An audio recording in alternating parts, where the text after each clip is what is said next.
spokesperson for the National Shooting Sports Foundation, Mark Oliva. He joins us now. Mark, thanks very much for being with us. I'm really glad you're here because really you're representing a group of people that I've always wondered about. I'm not a shooter. You know, where there's one gun in the house I grew up in. It was my dad's service weapon. He just kept it, I think. So I'm not part of the gun-owning America. And now I note, though, that in the National Shooting Sports Foundation response to the Uvalde shooting, you guys said that you've led efforts to improve background checks, to include mental health records into the FBI's background check system. So I wonder about what we call responsible gun owners, right? The vast majority of Americans want universal background checks, enhanced background checks. Vast majority of Americans for red flag laws on issues like psychological propensity to violence. What's the solution here? And what's the problem you're targeting, and can it be solved?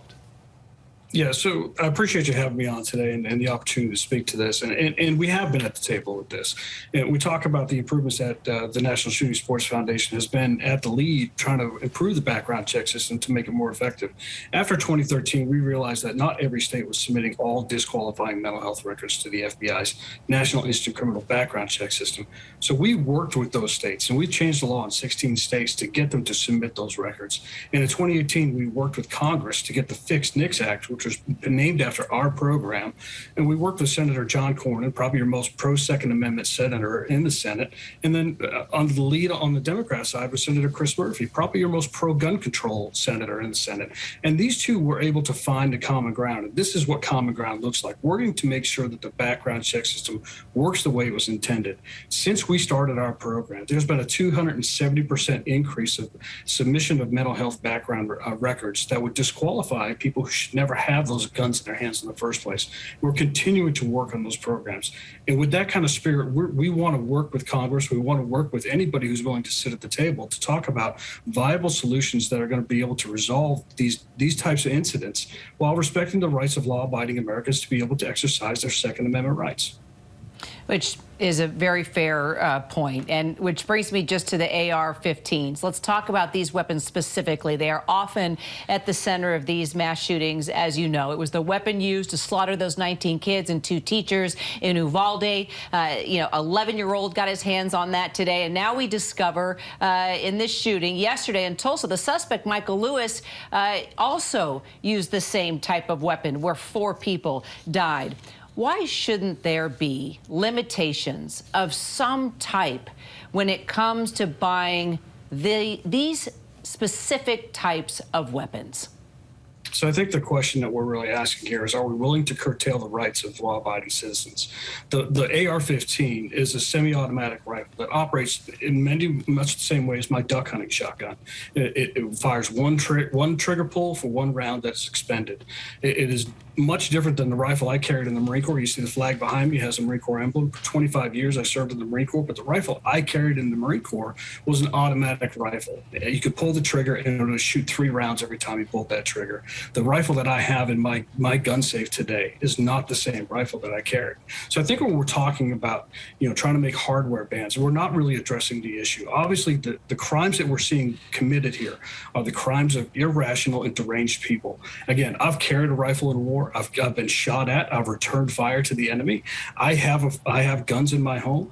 But I don't ever consider the idea of taking a firearm out of my home to cause harm to anybody else. It's not a rational thought. So we're not dealing with rational people. You're different. Right, but I understand that point. You served in the military. You were trained, and also look at what you do as a profession. That makes sense. But looking at Uvalde, right, and other mass shootings, but Uvalde in particular, why should an 18-year-old have the ability to walk into a store and buy that type of weapon? And you're absolutely right. As we're learning more about this suspect, the murderer in Uvalde, there were warning signs that people had indicated on early on that he should never have been allowed to have a firearm in his possession. But those actions were never taken up with authorities. You have the tools that are available to report these people, to bring them before authorities, to reach out to get a mental health evaluation on some of these folks and have them brought before a judge. And maybe these people need to be involuntarily committed to a mental health facility. Maybe we need to be looking at expansion of so-called red flag laws or extreme risk protection orders, so long as they include due process rights considerations. And I think that those are some of the responsible discussions that are happening right now in the Senate. When we're just looking at this poll, Mark, that says 86% of Americans support red flag laws. I think in most instances, even in our broken democracy, you get 86% of Americans. You can't get 86% of Americans to agree that it's Thursday, right? I mean, you get 86% of Americans to agree on something. Something should happen, right? More than that, 88% of Americans agree on universal background checks, not just for sales from licensed dealers, but at gun shows, private sales. Every sale of a weapon should be accompanied by an enhanced, hopefully, universal background checks. That, as I say, must include many, many, many people engaged in shooting sports, responsible gun owners. Why can't we get it done? So I think when we're talking about these red flag laws, and the National Shooting Sports Foundation has never opposed red flag laws so long as they include due process rights in the writing of those laws. We have concerns about ex parte orders. We want to make sure that if you are going to have your rights seized from you, that you have the ability to get in front of a judge and challenge that evidence. We want to make sure that people aren't abusing that. And when we talk about universal background checks, it sounds great on paper, but when we start to look at it, it actually runs into problems with the 1986 Firearm Owner Protection Act. For the universal background check system to work, you have to have a national firearm registry, and that is against the law. The federal government cannot maintain a national firearm registry. So we have very serious concerns. And when we look at H.R. 8, there are even more concerns that get down into the weeds on how that bill is written, which would make it impossible for a firearm retailer to stay within ATF regulations and follow federal law at the same time. They actually run counter to one another the way that bill is written. So what reform would have stopped the Uvalde shooter from going into that store and being able to purchase that gun? I think first and foremost, we need to start protecting our children the same way we protect our most valuable national assets. And these are our most valuable national assets. I'm a parent. I'm a grandparent. My children and my grandchildren are the most important thing to me in this world. And I don't want to negate anybody's ability to be able to protect themselves or their loved ones. And that's what we're talking about when we start talking about some of these bans and we talk about raising age limits on people being able to purchase their firearms. At 18 years old, you are an adult, fully vested in for all your rights, whether that be your First Amendment rights, your Fourth Amendment rights, or your Second Amendment rights. I get that. But what I'm hearing you say is that you don't think there's a reform that could have stopped that person from buying that weapon. You would have wanted a fortified school that would have stopped them from killing the children. I think you're misreading some of what I'm talking about. Again, we have never opposed red flag laws, and there were indications that there were opportunities to intervene, that this young man had indicated that he wanted to harm fellow classmates, that he had made indications that he wanted to shoot up a school. He had made warnings that he was going to do it just a week out from doing it, 10 days out from doing it. So there were opportunities to intervene and stop this from happening. And I think if we use the tools that the tools that are available to us, but okay, let's say we can make a.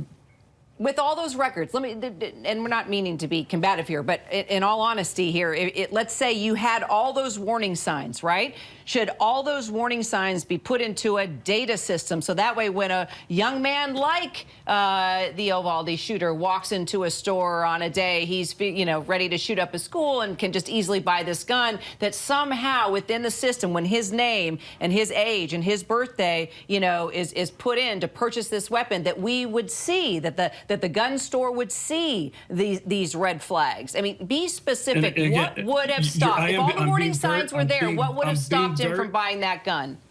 I'm being very specific here. When you invoke a red flag law, an extreme risk protection order, that automatically makes that individual a prohibited person from buying a firearm, from possessing a firearm. You can seize those firearms from that person who may be a threat to themselves or be a threat to others. Indications were there. He made threats, and those threats were never passed on to authorities for them to be able to act upon.